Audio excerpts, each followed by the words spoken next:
A voice nearly everyone in America knows.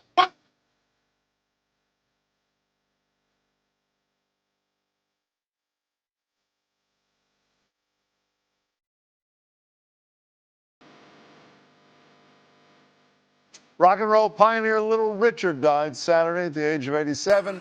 Over a career that stretched 7 decades, he was inducted into the inaugural class of the Rock and Roll Hall of Fame, recognized with a Grammy Lifetime Achievement Award, and has been credited as a major influence by artists from Elton John and James Brown to Bob Dylan and Paul McCartney, who wrote in a tribute, Little Richard would say, "I taught Paul everything he knows." I had to admit he was right. The rock icon also had a pretty big influence on my next guest, former J.Geils band frontman. Look at that photo. Turned chart-topping solo artist, the great Peter Wolf. Hey, Peter, it's great to see you. Oh, good being here. Thanks for asking me. So, Peter, when was the first time you ever heard Little Richard?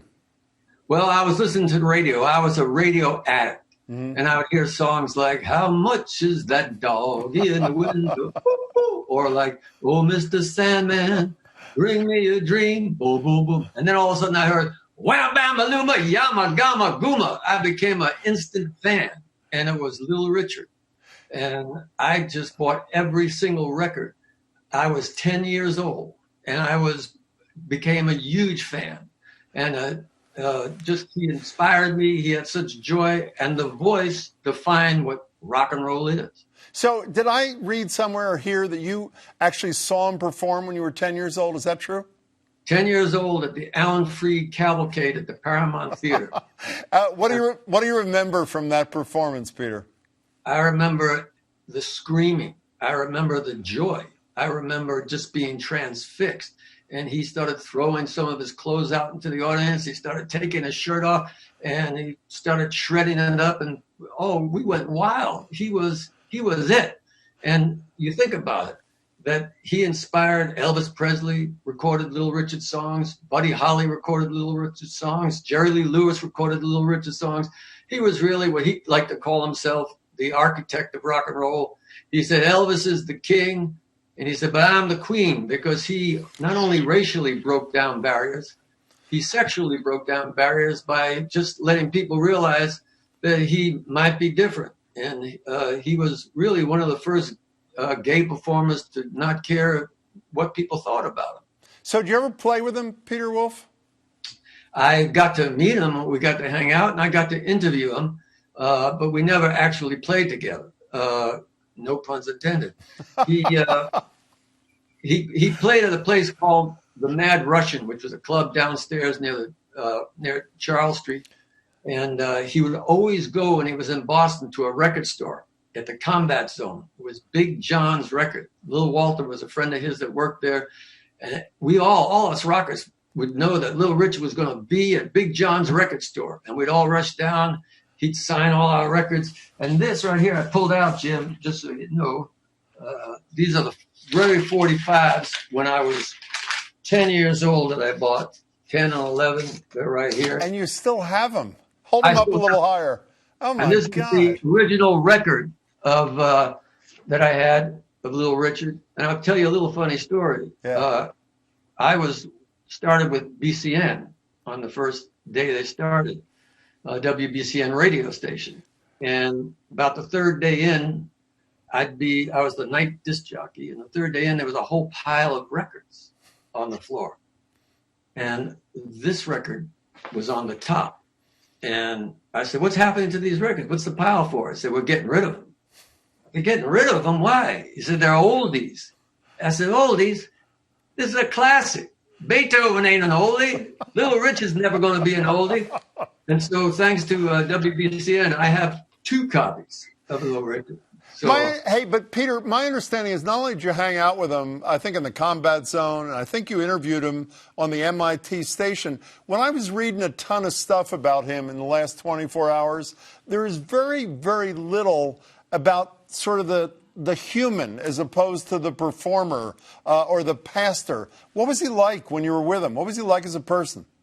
Well, he was always up. He was very joyful, and what you saw on stage, he was like that in person. Mm-hmm. He was always seemed to be performing, but that really was him. He was very encouraging. He wanted to know what you were doing, where you were playing. He loved to sing. He was just one of these characters that you felt like he could have been the Pied Piper, and he was the Pied Piper of rock and roll. He inspired so many people. Bob Dylan, called him his compass. I think Bob, when you see Bob Dylan on stage playing piano, I think he's trying to channel Little Richard, and he just sort of had an enormous effect. By the way, Peter is sitting in front of what he calls his wall of inspiration. Is that not true, Peter? That's true. It's Chuck Berry. You got Muddy Waters. You got the Everly Brothers. You got Aretha. You have Merle Haggard. It's all there. And we got Little Richard somewhere right here, too. So you played some of his music. What'd you play? What have you played through the years?